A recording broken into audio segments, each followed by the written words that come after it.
కామారెడ్డి జిల్లాలోని ప్రధాన వార్తల విషయానికి వస్తే బాన్స్వాడ మండలం కొత్తాబాది గ్రామంలో తాగునీటి సమస్యను పరిష్కరించాలని, తక్షణమే తాగునీటి సదుపాయాన్ని అందించాలని డిమాండ్ చేస్తూ నిజాం సాగర్ నుండి బాన్స్వాడ వెళ్లే రహదారిపై మహిళలు రాస్తారోకో నిర్వహించారు. గత 3 రోజుల నుంచి కొత్తాబాది గ్రామంలో తాగునీటి వసతి లేక తీవ్ర ఇబ్బందులు ఎదుర్కొంటున్నామని, మిషన్ భగీరథ పైప్ లైన్ పడిపోవడం వల్ల తాగునీటి సమస్య తీవ్ర స్థాయిలో ఇబ్బందులు ఎదుర్కొంటున్నాయని, ఎన్నిసార్లు అధికారులకు చెప్పినా పట్టించుకోవడం లేదంటూ ఆగ్రహం వ్యక్తం చేస్తూ బాన్స్వాడ నుండి అటు నిజాం సాగర్ వెళ్లే రహదారిపై భీష్మించి కూర్చున్నారు. తక్షణమే అధికారులు వచ్చి తమ సమస్యలను పరిష్కరించేంత వరకు కదిలేదు లేదని తేల్చి చెప్పడం జరిగింది.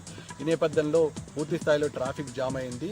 గత కొద్ది రోజుల నుంచి ఉన్నతాధికారులతో పాటు స్థానిక ప్రజాప్రతినిధులు ఎవరికి చెప్పినా పట్టించుకోవడం లేదంటూ సుదూర ప్రాంతానికి వెళ్లి నీళ్లు తీసుకొచ్చుకోవాల్సిన దుస్థితి ఏర్పడిందని, తక్షణమే మిషన్ భగీరథ పైపులను బాగన్నా చేయాలి లేదా నూతన బోరులను నేర్పించి తాగునీటి వసతిని కల్పించాలని డిమాండ్ చేస్తున్నారు మహిళలు.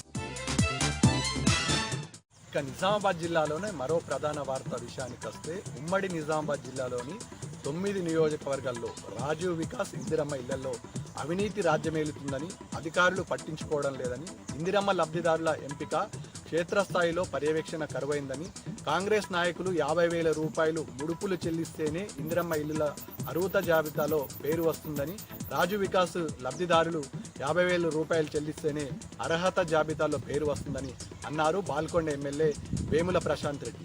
ఇందిరమ్మ ఇళ్లలో తీవ్రంగా గందరగోళంగా తయారైందని, పర్యవేక్షణ పూర్తి స్థాయిలో లేదని, అధికారులు ఏ ఒక్కరు కూడా పట్టించుకోవడం లేదని, 50,000 రూపాయలను ముట్టజెప్పితే కాంగ్రెస్ నాయకులు ఇందిరమ్మ ఇళ్ల లబ్ధి జాబితాలో పేర్లు వస్తున్నాయి తప్ప ఇతర పారదర్శకంగా ఉన్న అధికారులు ఏ ఒక్కరు కూడా పర్యవేక్షణ చేయకపోవడంతో 2 పథకాలు గందరగోళంగా తయారైందని చెప్పారు వేముల ప్రశాంత్ రెడ్డి. ఇదే ఆనవాయితీ కొనసాగితే జిల్లాలో ఉన్నటువంటి బీఆర్ఎస్ క్యాడరు గ్రామాన ఈ ఎంపిక ప్రక్రియ పైన ప్రజల్లో చైతన్యం తీసుకొచ్చి అడ్డుకట్ట వేయాలని డిమాండ్ చేశారు ప్రశాంత్ రెడ్డి. లేకపోతే భవిష్యత్తులో తీవ్ర ఇబ్బందులు ఎదుర్కొంటారని, ఎవరైతే అవకతవకలను ప్రోత్సహిస్తున్న అధికారులపైన రేపు చట్టప్రకారమైన చర్యలు తీసుకుంటాము, ప్రభుత్వం ఏర్పడిన తర్వాత జ్యుడిషియల్ ఎంక్వైరీ చేయించి అధికారులను నిలదీస్తామని హెచ్చరించారు వేముల ప్రశాంత్ రెడ్డి.